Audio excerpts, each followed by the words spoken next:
And now, it's time for another Dice Tower review with Tom Vasel.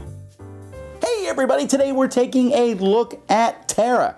This is a sequel to a game from the same designer, Friedman Fries, called Fauna, and that was actually up for a Spiel des Jahres nominee several years ago, which is how I first heard of it. And someone said, well, it's a trivia game. And I said, how can a trivia game be nominated for the Spiel des Jahres? That just doesn't make any sense to me. But once then I played Fauna and I was like, wow, this is a trivia game that's very intriguing. You don't have to know stuff, you just kind of know it. This is the same way. Fauna was completely about animals. This one's about history and geography and animals too. All sorts of things are packed in this one. Let me show you.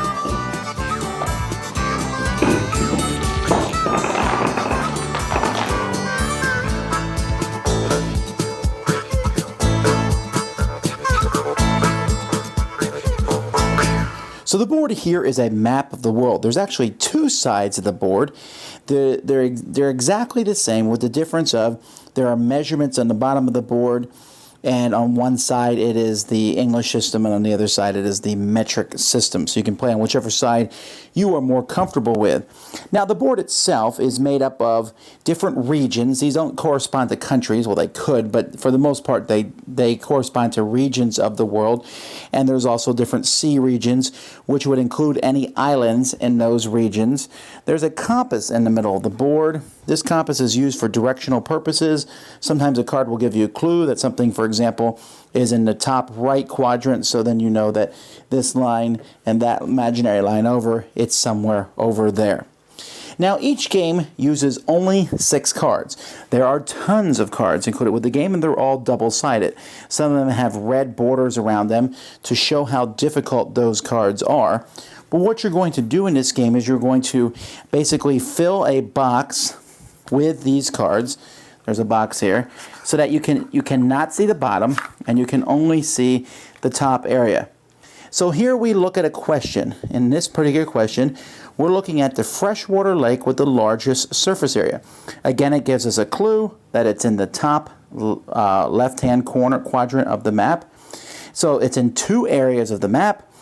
We also want to know how long it is and the surface area in miles or kilometers if you're using that side of the board. Now each player has 6 cubes. One of those will be used to keep track of your score on the outside of the board. But what players are going to do in turn order, starting with the person who is first this time. Each person will be start player at different times over the course of this game. Is each person is going to put a cube on the board. Now, I think the largest freshwater area is Lake Superior. I think. So it's in 2 areas, so I'm going to pick Canada, all right, as one of the areas. And I'm going to put a cube in that area. And then someone else might say, I think it's there too. And then maybe another player might put their cube here. Another player might put their cube here. The blue player puts their cube there, center Atlantic. You can put your cubes in different spots. You can also put your cubes down on 2 of the 3 rows down here, depending on what was asked. This one here, again, if we look at the box, was asking for the length, so we would use the blue track for that, or the surface area. So maybe somebody here, I sit there and go, well, the length of it, I'm going to guess it's between 200 and 500. You'll see these numbers here, how they have different kinds of, they're not actually even. It's, 1, 2, 5, 10, 20, 50, 100, 200. But I think it's between 2 to 500. Someone else guesses that it's between 1,000 and 200. Someone else says between 2,000 and 500. For the square area, oh, that's going to be a hard one. I'm trying to figure out, that's not something I'm very good at, but I'm looking for square miles, so I'm going to guess smaller in this one. Maybe it's between 2 and 5,000 square miles. And someone else says, no, it's much bigger than that. It's between 20 and 50,000 square miles. Someone else says, no, it's only 2 to 500 miles. Whatever. Well, eventually everyone's going to go. You have to put out 1 cube, but after that you can pass on your turns, and then we reveal the card. So fast forward if you don't want to see this card spoiled. So we look here, and its areas are Canada and Midwest. It is Lake Superior like I thought. Haha. So we look here at the board, and both the players who are in those, Canada and the Midwest, are going to get 7 points. If you're next to one of those two areas, the purple, you get 3 points. So the purple gets 3 points, the green gets 3 points, the blue cube goes away. The other cubes are returned to their owner. Then I look here and see that the length is 349 miles. So I go down here, and did I not say between 2 and 500? So 7 points. If someone had been here or here, they would get 3 points. These two cubes are not either in the spot or adjacent to it, so they go away. Then surface area, 31,000 miles. So we go down here, and it looks like green got this one. They said between 20 and 50. So 7 points for green. No one is next to that spot, so no one gets the 3 points, and these two cubes go away. You will do that, and then you will draw another card. There will be a new start player. Each person gets 1 cube back from the ones that they have gotten wrong. And if you have less than 3, you always go up to 3. So you always start each round with 3 cubes, but you can go as high as 5.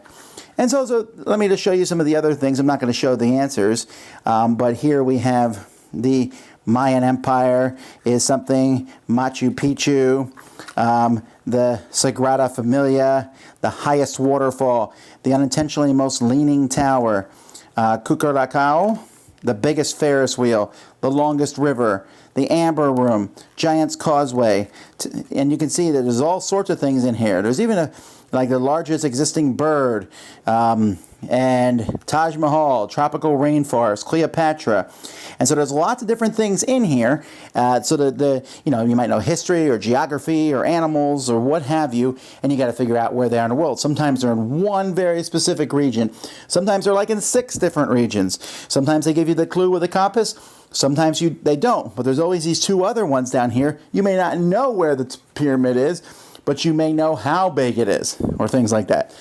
Anyhow, after you play 6 rounds of this, you add up the points, which have already been added up for you, and whoever has the most is the winner.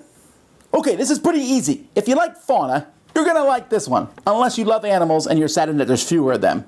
I mean, other than that, though, I liked fauna. I remember, I often tell the story of how I played fauna with somebody who was really good at knowing animals, and so I would put my cube somewhere, and I'd go, "You think that's in Japan?" Well, yeah, I don't really know where the spotted newt is.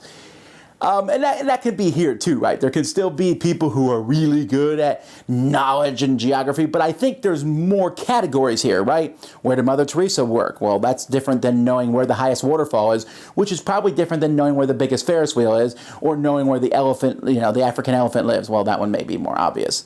But here's the thing. A lot of these, you're like, yeah, I'm pretty sure I know where it is. But usually, let's say, for example, the one I just showed you, which is where Lake Superior is. Now, I'm pretty sure Lake Superior is the largest freshwater body of water in the world. I was correct on that. And I knew where it was. So let's say I went 3rd there. Well, now I have a choice. I can go next to where I know it is for probably a guaranteed 3 points.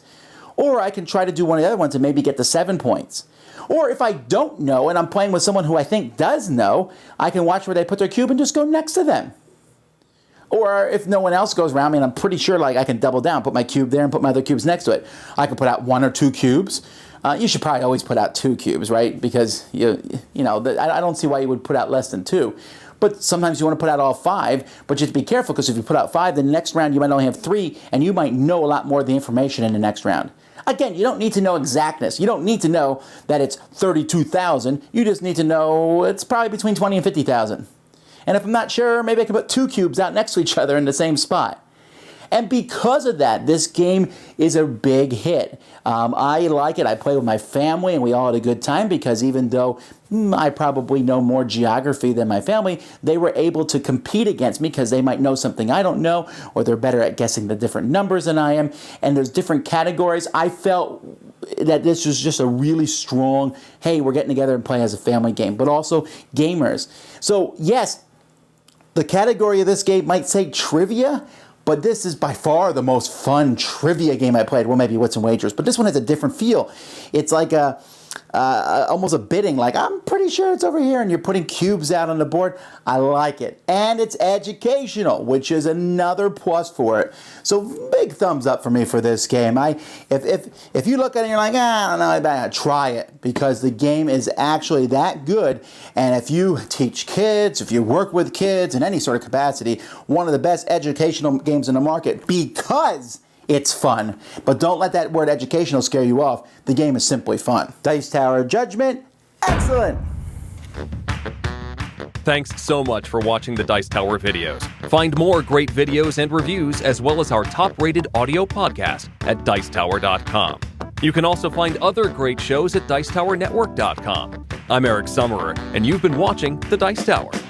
The Dice Tower is sponsored by Cool Stuff Inc., where you can find great games for great prices. Cool stuff in stock.